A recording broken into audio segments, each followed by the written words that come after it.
Hello hi friends, welcome back to my channel. నేను మీ అప్పూస్ kitchen. ఈరోజు వీడియోలో మటన్ పికిల్ని ఎలా తయారు చేసుకోవాలో నేర్చుకుందాం.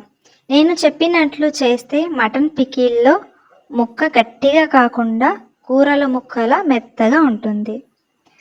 వేడి వేడి అన్నంలో తింటుంటే ఖచ్చితంగా చెప్తున్నాను, అంత టేస్టీగా ఉంటుంది.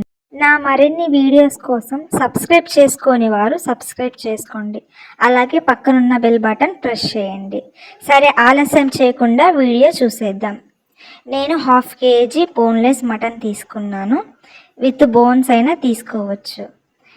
మరి చిన్నవి కాకుండా పెద్దవి కాకుండా మీడియం సైజులో కట్ చేసుకోవాలి. సో మటన్ మొత్తాన్ని 4 సార్లు శుభ్రంగా కడిగేసుకోవాలి. 1 స్పూన్ అల్లం వెల్లుల్లి పేస్ట్, 1 స్పూన్ కల్లుప్పు, 1 స్పూన్ పసుపు. ఈ మిక్చర్ని మొత్తం ఒకసారి బాగా కలుపుకోవాలి. ముక్కకి బాగా పట్టేలాగా కలుపుకుంటూ ఉండాలి. కలుపుకున్న తర్వాత 5 నిమిషాలు పక్కన పెట్టుకోవాలి.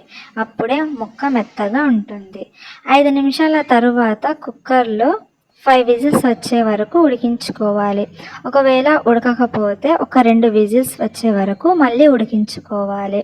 ఒక బాండీలో ఫ్రైకి సరిపడా నూనె వేసుకొని ఉడికిన మటన్ ముక్కలన్నీ వేసి ఫ్రై చేసుకోవాలి.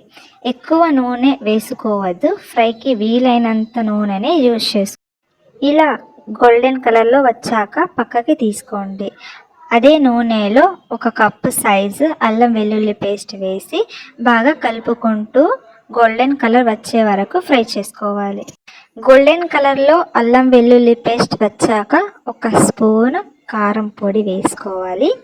ఇందులోనే 1 టీ స్పూన్ సాల్ట్ కూడా వేసుకోవాలి, లేదా మనకి టేస్ట్కి తగినంత సాల్ట్ వేసుకోవాలి. అలాగే చివరిలో గరం మసాలా 1 టీ స్పూన్ వేసుకొని కలుపుకోవాలి. కలుపుకున్న 2 నిమిషాల తర్వాత ఫ్రై చేసి పెట్టుకున్న ముక్కల్ని మటన్ ముక్కలన్నీ వేసుకొని ఒక 5 నిమిషాల పాటు కలుపుతూ ఉండాలి. 5 నిమిషాల తర్వాత పక్కకి తీసుకోవాలి. మటన్ మిక్చర్ని మొత్తం వేడి తగ్గే వరకు కూల్ చేసుకోవాలి. 2 నిమ్మకాయలు బాగా పిండిన రసాన్ని మటన్లో వేసి బాగా కలుపుకోవాలి. అంతే, రెడీ అయిపోయింది మన మటన్ పికిల్.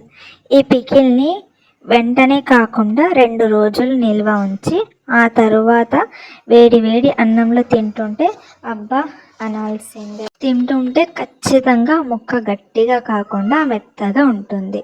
నేను చెప్పిన విధానంలో మీరు కూడా ట్రై చేసి చూడండి. నచ్చితే ఒక చిన్న కామెంట్, సబ్స్క్రైబ్, షేర్ చేయండి. మరిన్ని వీడియోస్ కోసం ఎంకరేజ్ చేయండి.